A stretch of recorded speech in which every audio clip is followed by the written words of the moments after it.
Hello friends, आज मैं आपसे वापस एक केस शेयर करने जा रही हूँ। ये केस एक बच्चे का है, करीब 8-9 साल का बच्चा है, लड़का। उसको लेके उसके पेरेंट्स और उसके ग्रैंडफादर, जैसे उसके नाना जी जो थे, उनके घर ये लोग आए हुए थे और उसके नाना जी ने को किसी ने रेफ़र किया कि आप इनसे मिलिए। तो वो लोग आए और बच्चे की मम्मी ने बताया, जैसे जब वो लोग आए तो उसकी एंट्री बहुत ऑब्ज़र्व करने जैसी थी। सबसे पहले उसके नाना जी आए, फिर उसकी मदर ने एंटर किया। मदर का हाथ पकड़े हुए बच्चा उसके पीछे चुपते-चुपते बच्चा था और फादर बहुत लास्ट में आए। वो थोड़ा पीछे चल रहे थे और लास्ट में आए। जब वो लोग बैठे तब भी वो लोग ऐसे ही बैठे। मदर थी, फिर उसके नाना जी बैठे थे। पेशेंट चेयर पे बेटा था, मतलब पेशेंट था, और फादर जो थे वो थोड़ा सा पीछे की साइड, बैक साइड में जाके बैठे थे। और ड्यूरिंग होल केस टेकिंग उनका थोड़ा इन्वॉल्वमेंट कम था। तो मतलब मदर ने ही स्टार्ट किया। मदर ने बोला कि ये बहुत हाइपर एक्टिव है, बहुत ज़्यादा मस्ती वगैरह करता है। मस्ती तक तो ठीक है, बट चिल्लाना, रूडली बात करना, जैसे हम लोगों के साथ, घर में सब लोगों के साथ, जैसे मेड वगैरह जो रखी हुई है, दोनों वर्किंग थे पेरेंट्स, तो उन्होंने मेड रखी थी पूरे दिन के लिए। तो मेड को तो वो कभी भी कुछ भी उठा के मार देता है, और इवन दादी को कितनी बार गलत तरीके से जवाब दे देता था। और बहुत बाहर भी उसका बिहेवियर बहुत अलग सा था। मतलब कितनी बार बोले हमें अच्छा नहीं लगता कि बच्चा, हम कितनी बार उसको समझाते हैं, मैं बहुत समझाती हूँ लेकिन बच्चा नहीं मानता है। और इसकी वजह से फादर से तो वो ऑलमोस्ट रोज़ मार खाता है। तो मैंने कहा ठीक है। और बच्चे को मैंने पूछा कि बेटा आपका नाम क्या है? तो बच्चे ने जवाब नहीं दिया। मैंने कहा बेटा आपका नाम बताओ, तो उसने रिप्लाई ही नहीं किया। फिर उसके बाद मैंने सोचा कि चलो ठीक है, मदर से इंटरेक्ट करती हूँ और मैं बीच में उसको ऑब्ज़र्व करती रहूँगी। तो पूरे केस टेकिंग में वो ऑलमोस्ट चुप ही बैठा था। फिर मदर ने और बताया कि जैसे कुछ भी बोलो तो नहीं, मुझे ऐसे नहीं करना, ऐसे ही करना है। और बात नहीं मानना, ज़िद करना, फैल जाता था। मतलब ज़िद करके, जैसे मैंने बोला है वैसे ही आपको करना पड़ेगा, मुझे कोई चीज़ चाहिए तो चाहिए, अभी चाहिए। ऐसे रहता था मतलब उसका। और गुस्सा बहुत करता था, मतलब गुस्से में गलत तरीके से बात करना, टोन उसका लाउड हो जाता था। तो ये सारी चीज़ें थी। मैंने कहा ठीक है। फिर इस दौर में बच्चे ने डायरेक्टली मुझसे तो बात नहीं की। फिर मैंने उसको लास्ट में एक बार फिर से पूछा कि बेटा आपका नाम तो बताओ, आपको दवाई नहीं लेनी है? तो उसने बोला नहीं, दवाई नहीं लेनी मेरे को। तो मैंने कहा ठीक है, तो फिर आप आए क्यों? तो आप दवाई लेने तो आए हो। नहीं, इन्होंने बोला इसलिए मैं आया, मुझे नहीं आना था। तो फिर मैंने कहा ठीक है, फिर दवाई किसको दूँ? तो बोलता है पापा को दे दो, पापा को ज़्यादा गुस्सा आता है। तो मैंने कहा अच्छा। फिर बोलता है पापा को ऐसी दवाई दो कि पापा बेहोश हो जाए। मैंने कहा अच्छा ठीक है। फिर बाकी फिर मदर से वापस मैं बात कर रही थी बीच बीच में। तो मदर ने बताया कि ये जैसे मैंने पूछा, और फिज़िकल जनरल्स हम पूछते हैं कि कैसा है, तो उन्होंने बताया कि ये ना बहुत जल्दी जल्दी खाता है, तो इसको डाइजेशन भी ठीक से नहीं होता। मतलब कभी कभी कॉन्स्टिपेशन हो जाता है, और गैस भी बहुत बनती है। और लिखने में भी बहुत जल्दी लिखने की इसको आदत है। तो अच्छे से नहीं लिखता, मतलब टीचर उसको बोलती रहती कि ये आपने अच्छे से नहीं लिखा, कुछ चीज़ें मिस हो जाती हैं। तो ऐसे रहता है। और इसकी नींद भी है ना, ये घूमता बहुत है, मतलब पूरे बेड पे इतना घूमता है, इतनी लातें मारता है, मतलब इसके साथ सोना बहुत डिफ़िकल्ट है। तो मैंने कहा ठीक है। फिर थोड़ी देर बातें हुई, इतने में फिर वो लड़का एकदम से खड़ा हो गया, बोला चलो मुझे बाहर जाना है, मुझे बाहर जाना है, हो गया अब। तो फिर मैंने कहा बेटा बैठो बेटा, मैं बस दवाई बना रही हूँ। नहीं बस मुझे अभी चलना है, अभी चलना है। और इतनी उसने जीत पकड़ ली। तो फिर मैंने फाइनली उनको बोला कि ठीक है, आप लोग मतलब उसके नाना और फादर को मैंने बाहर भेज दिया। फिर मम्मी से थोड़ा हिस्ट्री पूछी कि थोड़ा प्रेगनेंसी हिस्ट्री, वो स्ट्रेस वगैरह क्या कैसे, वो पूछ के फिर मैंने उनको एक दवाई दी। दवाई देने के 1 हफ़्ते बाद वो लोग वैसे भी बाहर रहते थे, तो वो उनके फ़ोन से ही हम फिर बाद में फ़ॉलोअप हुआ हमेशा। तो उन्होंने बोला कि 7 दिन के बाद जब उन्होंने फ़ॉलोअप दिया, फ़र्स्ट टाइम जब मदर ने फ़ॉलोअप दिया, तो उन्होंने बोला कि हाँ, अब मतलब गुस्सा थोड़ा सा कम हुआ है, ज़िद है अभी भी, बट ज़िद में जो बिहेवियर गुस्से वाला था वो थोड़ा सा कंट्रोल है। और सबसे अच्छा पॉइंट, अब वो नींद उसकी अच्छी है। जो पहले पूरी रात घूमता रहता था अब वो थोड़ा अच्छे से सो रहा है। मैंने कहा चलो गुड, मतलब मेडिसिन ने काम किया है। और फिर बाद में जब नेक्स्ट फॉलोअप आया धीरे धीरे इम्प्रूव होता गया। फिर एक आध महीने बाद तो उसको काफ़ी कुछ ठीक था, लेकिन 2-3 महीने दवाई कंटिन्यू की, फिर हमने बंद कर दी। तो नाउ ही इज़ वेल, ठीक है। वो लोग कभी कभी बीच में मिलने आते हैं, but he is all well. तो इसका अब मैं एनालिसिस आपको बताती हूँ। ये केस में मैंने सिर्फ 3 रूब्रिक लिए थे कि जो उसका एंट्री थी, जो पीछे छुप के मम्मी से आ रहा था, that I took as timidity appearing in public. और दूसरा, मदर ने बोला कि मैं प्यार से बात करती हूँ तो मेरे साथ तो फिर भी मतलब ज़्यादा रहता है, पर फादर के पास नहीं जाता है। मतलब फादर के तो बिल्कुल और ही दूर दूर से रहता है, क्योंकि वो फादर से डरता था और वो दिख भी रहा था। जो फादर का और उसका जो बॉडी लैंग्वेज थी वो दिखा रही थी। तो I took age elements from domination.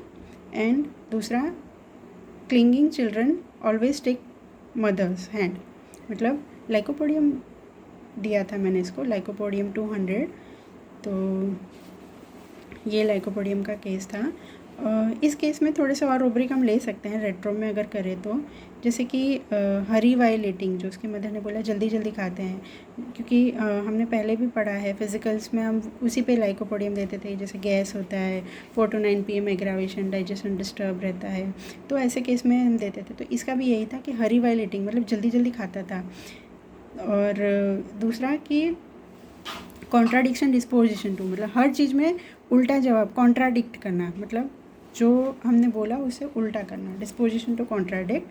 फिर जो वो बिल्कुल नहीं बात नहीं कर रहा था, जैसे जवाब ठीक से नहीं दे रहा था, तो that we can to case evading look. और उसको पता चल रहा था कि उसकी बुराइयाँ हो रही है, उसकी मदर उसके बारे में बात कर रही है, तो कंटिन्यूसली से चेयर पे हिल के, दैट इज़ हिज अफेक्टेशन। मतलब दिखावा ऐसे कर रहा है कि उसको कोई फ़र्क नहीं पड़ रहा है, लेकिन लास्ट में जब उसका कैपेसिटी से बाहर गया तो वो खड़ा होके बोलता है अब चलो मुझे बाहर जाना है।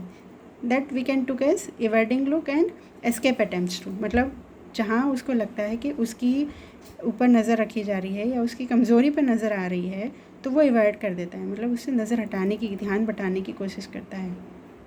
और जो उसका बोलने का तरीका था, इवन मेरे साथ भी उसने ऐसे ही बात की कि मुझे नहीं लेनी दवाई, तो और पापा को दे दो, उनको ऐसी दवाई दो कि बेहोश हो जाए। तो उसको हम ऐसे ले सकते हैं कि talking with dictatorial, talking with arrow command. मतलब किसी को जैसे ऑर्डर करने वाला जो टोन होता है ना, इस टाइप का लाइकोपोडियम का टोन रहता है, ठीक है। तो ये केस था। अब मैं थोड़ा सा और लाइकोपोडियम चाइल्ड के बारे में शेयर करती हूँ कि लाइकोपोडियम चाइल्ड कैसे होते हैं कि फिज़िकली ना थोड़े कमज़ोर से होते हैं, एज़ उनका डाइजेशन थोड़ा ठीक नहीं होता है, तो वो लोग फिज़िकली कमज़ोर हो सकते हैं, but mentally they are very sharp, intelligent होते हैं बच्चे, क्यूरियस होते हैं, उनको जानने की ये क्या है वो क्या है, बहुत क्यूरियोसिटी रहती है बच्चों में। और लर्निंग डिज़ायर फॉर है कि नया नया सीखने का उनको बहुत शौक़ रहता है। तो मेंटली बहुत शार्प होते हैं बच्चे, ऐसे स्मार्ट बच्चे होते हैं, बट घर में उनका इतना ज़्यादा मिसबिहेव रहता है, इसीलिए बिहेवियर प्रॉब्लम इन चिल्ड्रन में भी लाइकोपोडियम है। और उसका एक सब रूब्रिक है, behaviour problem children in good at school but good at school with strangers etcetera. मतलब जो भी उनका प्रॉब्लम्स रहता है बिहेवियर का, वो ज़्यादातर घर में रहता है, मतलब घर में शेर बाहर बिल्ली, इस तरह का रहता है लाइकोपोडियम। तो ऐसे बच्चे होते हैं, जैसे कितनी बार हम देखते हैं कि जब स्कूल में जाएंगे या बाहर किसी के साथ बात करेंगे तो सब इतनी तारीफ़ करेंगे कि नहीं कितना शांत सीधा बच्चा है, कितना ओबीडियंट है, प्रॉपर है ड्रेसिंग में और बिहेवियर में। बट घर में वो लोग पूरा अलग ही उनका रूप देखने को मिलता है हमको। तो ऐसे भी बच्चे हो सकते हैं। तो ये जो रूब्रिक है इसमें सिर्फ 3 मेडिसिन है, तो हमारे लिए बहुत ईजी हो जाता है सिलेक्शन ऑफ मेडिसिन, ठीक है।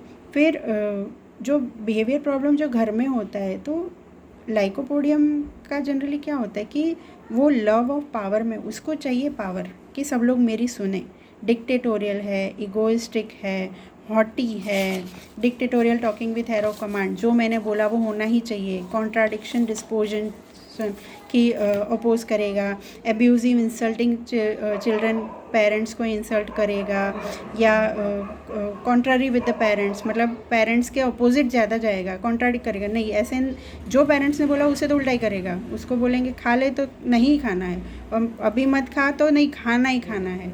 तो इस तरह से कॉन्ट्राडिक्ट करते हैं पेशेंट्स। और लाइकोपोडियम का बहुत एक मोस्ट यूज्ड रूब्रिक है, hard for inferior and soft for superior. मतलब लाइकोपोडियम इंटेलिजेंट है, उसको पता है कि कैसे चीज़ों को वो भाप लेता है चीज़ों को, और मेरा काम कैसे किससे निकलवाना है वो उसको आता है। तो जहाँ उसको लगेगा कि यहाँ मेरी दाल नहीं गिलेगी, तो वो उसके आगे सॉफ्ट हो जाएगा, उसकी बातें मानेगा, उसको प्लीज़ करेगा, फ्लैटरिंग करेगा। और जब उसको लगेगा कि हाँ ये मेरे बस में है, या ये लोग ये मेरे आगे कुछ नहीं बोलेंगे, तो उन लोगों पे वो हार्ड हो जाएगा, उनको वो ऑर्डर देके बोलेगा, मैंने बोला ऐसे करो, मैंने ये बोला ऐसे करो, तो उनके आगे वो हार्ड हो जाता है। और इसीलिए मतलब बोलते हैं ना, lycopodium is in fishing aptitude. Fishing क्या होता है ना, जाल में जो मछली को हम फांसते हैं, वो एप्टीट्यूड लाइकोपोडियम में है। तो कैसे फंसाना किसी को, वो लाइकोपोडियम को आता है। और उसके लिए उसके पास कितने सारे हथियार है कि जैसे हिपोक्रेसी यूज़ करेगा, बताएगा कुछ होगा कुछ, फ्लैटरिंग करेगा, एडल्ट्रस है, इधर भी मतलब एडल्ट्रस मतलब क्या है कि मिलावट वाला, मतलब जो भी उसका बोलना होगा या उसका एक्शन होगा वो मिलावट वाला होगा। दो अलग अलग टीम में भी वो मैनेज कर लेगा, यहाँ भी जाएगा वहाँ भी जाएगा, दे कैन मैनेज। लायर होते हैं, झूठे होते हैं, डिसीटफुल होते हैं, अनरिलायबल इन प्रॉमिस होते हैं। लाइकोपोडियम ने कोई प्रॉमिस किया, आप उस पर रिलाय नहीं कर सकते, मतलब आपको पता भी नहीं चलेगा और वो आपको चीट भी कर देगा। और अगर पकड़ा भी जाता है ना, तो उस फ्लैटरिंग सीड्यूसिंग बिहेवियर है, मतलब इतना अच्छे से मस्का मारेगा, मम्मा अब ये नहीं होगा, अब ये लास्ट टाइम है, प्लीज़ मम्मा, अब तो बहुत अच्छी मम्मा हो। तो हमें लगेगा चलो ठीक है, चलो कोई बात नहीं, जाने दो। तो इस तरह से वो फ्लैटरिंग कर लेता है, और उसको खुद को भी बहुत अच्छा लगता है फ्लैटरिंग डिज़ायर टू बी में है। मतलब अगर उसको कोई चीज़ चाहिए तो मतलब मना भी लेगा, और अगर उसको कोई चीज़ उससे अगर लेनी है हमें, अगर हमारे घर में लाइकोपोडियम या फैमिली में लाइकोपोडियम है, तो हम उसको ऑर्डर करेंगे तो वो नहीं देगा, बट उसको प्यार से, बेटा तो कितना अच्छा बच्चा है, शेयर करेगा ना बच्चा, ऐसे करो वैसे करो, मतलब कुछ भी अगर शेयर करवाना है हमें, या उससे कुछ मांगना है या कुछ करवाना है, तो हमें उसको फ्लैटर करना पड़ेगा, तो वो कुछ भी दे देगा। Flatter desire to be gives everything when flattered. मतलब अगर उसके अहम को, मतलब उसकी ईगो को सेटिस्फेक्शन होता है, तो वो कुछ भी देता है। और समझदार बच्चे होते हैं, प्रिकॉसिटी ऑफ चिल्ड्रन में भी है, मतलब दे गेट सेंस, मैच्योरिटी जो होती है वो बच्चों में आ जाती है जल्दी, प्रिकॉसिटी होती है। और लाइकोपोडियम को बच्चे को या बड़े को, किसी को भी अगर हमें क्लिनिक में पकड़ना है, तो उसमें लाफिंग जो ऑब्जर्वेशन वाला रूब्रिक है वो हमें बहुत हेल्प कर सकता है। लाफिंग के बहुत सारे रूब्रिक हैं, जैसे लाफिंग इनवॉलंटरी, बिना मतलब के हंस रहे हैं, हमें लगेगा ये क्यों हंस रहे हैं। लाफिंग जॉयलेस, बीच बीच में कुछ भी हुआ नहीं है, कुछ हम ऐसे ही जैसे अगर बात कर रहे हैं और फिर सामने देखेंगे, या उसकी वीकनेस पता चल गई, जैसे लड़का शैतानी कर रहा है, उसके पेरेंट्स बता रहे हैं, और उसके सामने नज़र करो तो हमें लगेगा कितना भोला है ये, क्यों, मतलब हमें laughing when looked at, laughing over serious matter, मतलब जब फंसता है तब लाफ को हंसता है, कि जब उसे लगेगा कि यार अब गड़बड़ होगी, अब पकड़ा जाऊंगा, तो वो हंसेगा, वो हंस के, उसका अफेक्टेशन है, उसका हथियार है कि हंस के अपने आप को बचाने की कोशिश करता है। और जब फंसता है तो laughing alternate with weeping, laughing weeping same time, weeping and laughing at the same time, मतलब रोएगा भी और हंसेगा भी। हंसेगा इसलिए कि उसको छुपाना है अपना डर, अपनी हार, और रोएगा इसलिए कि पकड़ा गया है, करूँ क्या। तो लाफिंग एंड वीपिंग अल्टरनेटली। फिर ऐसा ही दूसरा एक ऑब्जर्वेशन वाला रूब्रिक हमें, जैसे क्लिनिक में पेशेंट आता है तो हमें आंसरिंग से बहुत सारे रूब्रिक है। आंसरिंग डिक्टेटोरियल, जैसे इस बच्चे ने किया ना, जैसे मैंने उसको बोला कि आपको दवाई लेनी है इसीलिए तो आप आए हो, तो नहीं मुझे नहीं लेनी दवाई, आप दे दो उनको, पापा को दे दो, तो दैट इज़ डिक्टेटोरियल। आप डॉक्टर से बात कर रहे हो, you should have some manner, but उसका जो टोन था वो हर्ट कर ऐसा था कि आंसरिंग डिक्टेटोरियल, आंसरिंग डिसकनेक्टेड। तो उसको पूछेंगे कुछ और बताएगा कुछ। जैसे जब उसको लगेगा कि यहाँ मेरी वीकनेस पता चल जाएगी तो वो डिसकनेक्टेड आंसर देगा या डिस्ट्रैक्ट कर देगा हमें कि हमने पूछा कुछ है। सपोज़ हमने उसको ग्रेडिंग पूछे और उसका परफॉर्मेंस ठीक नहीं है, जैसे हमने उसका मैथ्स ठीक नहीं और हमने मैथ्स के मार्क्स पूछे तो आपके मैथ्स में कितने मार्क्स आते हैं, तो बोलेगा नहीं मैंने हिंदी में तो बहुत अच्छे मार्क्स आए थे, मैंने प्रोग्राम में जो फंक्शन था ना उसमें मैंने म्यूज़िक में बहुत अच्छा परफॉर्म किया था। अभी आपको जिसका पूछ रहे हैं वो जवाब दो ना। बट वो क्या करेगा कि जो वीक पॉइंट है वो नहीं बताएगा, बट पूरा घुमा देगा बातों को। फिर आंसरिंग हेस्टीली और आंसरिंग स्लोली, दोनों में लाइकोपोडियम है। हेस्टीली मतलब इतनी जल्दी जल्दी कुछ बोल जाएगा हमें समझ ही नहीं आएगा, या इतना स्लोली बोलेगा तोल तोल के कि क्या बोलना है कैसे बोलना है। ये सारा लाइकोपोडियम को पता रहता है कि मुझे क्या बोलना है और कैसे अपनी बात को प्रेजेंट करूँ ताकि मेरी वीकनेस पता ना चले किसी को। वो स्मार्टनेस लाइकोपोडियम में है, इसलिए वो आंसरिंग इवाजिवली, ये बहुत अच्छा रूब्रिक है कि घुमा देता है बातों को। इवाजिव मतलब जो प्रॉपर आंसर देना चाहिए वो नहीं देगा, कुछ और ही बोलेगा। आंसरिंग वॉन्डरिंग उसमें भी है। फिर और एक जैसे कॉमन प्रेजेंटेशन हमें ये एक मिल सकता है कि जैसे पेरेंट्स हमें बोलेंगे कि बहुत लेज़ी बच्चा है, लेज़ीनेस है, बिजनेस अवर्जन टू है, लिखने में उसको बहुत कंटाल आता है, मतलब लिखना उसके लिए बहुत बोरिंग है। पेरेंट्स बोलेंगे लिखता तो है ही नहीं, लास्ट टाइम पे इसका होमवर्क होता है वो लास्ट टाइम पे बैठ के फिर बोलेगा मम्मा मुझे करवा दो, मेरा बाकी रह गया, क्या होगा। लास्ट टाइम पे इसको हमेशा याद आता है कि मुझे करना है। तो postponing everything to next day है। Undertaking many things and persevering in nothing, मतलब कोशिश करेगा सब चीज़ करने की, ये भी कर लूँ वो भी कर लूँ वो भी कर लूँ, बट टिक के एक चीज़ में नहीं काम करेगा वो। और इंडोलेंस एवर्जन टू वर्क, काम नहीं करना है, मतलब उसको ये लगता है कि लास्ट में कुछ भी कैसे भी करके और कहीं से कॉपी कर लेगा, किसी की बुक लेके फटाफट कॉपी करके और वो मार्क्स कहीं से भी ले आएगा। क्योंकि एम्बिशन, वो लेज़ी है, bad desire to remain in bed है, मतलब बिस्तर में ही रहना है, अपने कंफर्ट जोन को उसको छोड़ना नहीं है। बट अपना एम्बिशन पूरा करने की भी उसमें बहुत अच्छी कैपेसिटी है, मतलब ambition increase every possible means, वो कुछ भी करके अपना जो फ़ायदा है वो तो ले ही लेता है, उसका जो मकसद है वो तो उसका पूरा हो ही जाता है। और उसको लाइकोपोडियम को फियर बहुत रहता है, मतलब परफॉर्मेंस का जो होता है, एंग्जाइटी, एप्रीहेंशन, कुछ भी नई चीज़ आती है तो लाइकोपोडियम को बहुत एंग्जाइटी रहती है कि मुझसे होगा कि नहीं होगा। परफॉर्मेंस के टाइम उसको बहुत एंग्जाइटी रहती है।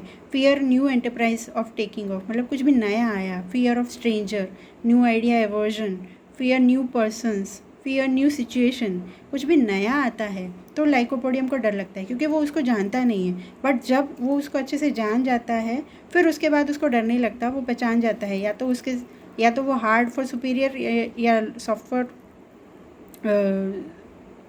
फॉर सुपीरियर हो जाएगा कि हाँ मैंने उसको पहचान लिया, अब मुझे कैसे टैकल करना है उसको पता चल गया, उसके बाद तो वो उसको मैनेज कर लेता है। इसलिए कुछ नया आता है तब उसको डर लगता है। तो टिमिडिटी इसीलिए रहती, कुछ नया है तो अब टिमिडिटी अबाउट इन पब्लिक में है कि वो एबिलिटी है कैपेबल टू, बट एक रूब्रिक है timidity about appearing in public to talk, capable to but single है इसमें लाइकोपोडियम, मतलब कैपेबल होता है बट फिर भी उसको शुरू में थोड़ी सी झिझक होती है। बट जब वो स्टार्ट करता है या जब एक बार जान लेता है चीज़ों को अच्छे से फिर वो अच्छे से परफॉर्म करता है। बट शुरू में इसको तकलीफ़ होती है। और राइटिंग वाले भी रूब्रिक्स बहुत हैं क्योंकि लाइकोपोडियम खाने में जल्दी जल्दी है, स्पीकिंग में है, जल्दी जल्दी बोलता है ताकि वो पकड़ा ना जाए, या तो बहुत स्लोली बोलेगा, खाएगा जल्दी जल्दी। राइटिंग में भी बहुत है, हरी, हेस्ट, ईटिंग, सब में है, मतलब ईटिंग में, राइटिंग वर्जन 2, लिखने का उसको बोर होता है। Writing difficulties in letters, think what letters to use has to, मतलब अपने आप को एक्सप्रेस करने में उसको डिफ़िकल्टी होती है। Writing difficulties in express oneself to, मतलब लिख के जब उसको कुछ लिखने को बोलो तो उसको थोड़ा सा डिफ़िकल्ट होता है। बट एक बार अगर परफॉर्मेंस एक बार किसी चीज़ में उसको देना है तो न्यू होगा तो उसको डिफ़िकल्ट होगी, बट जब वो यूज़ टू हो जाता है तो वो कर लेता है। बट उसको फ़िज़िकल वर्क, क्योंकि फ़िज़िकली थोड़ा वीक भी होता है, तो उसको फ़िज़िकल वर्क में बहुत जल्दी थक जाएगा, या बाकी मेंटली बहुत शार्प बच्चे होते हैं और मदर से बहुत अटैच रहते हैं बच्चे, शरारती बहुत होते हैं, डिक्टेटोरियल होते हैं। ये सारी चीज़ें लाइकोपोडियम चाइल्ड में हम देख सकते हैं क्लिनिक में, और बहुत इजीली हम बच्चे को ट्रीट कर सकते हैं। और thanks for watching video. Thank you.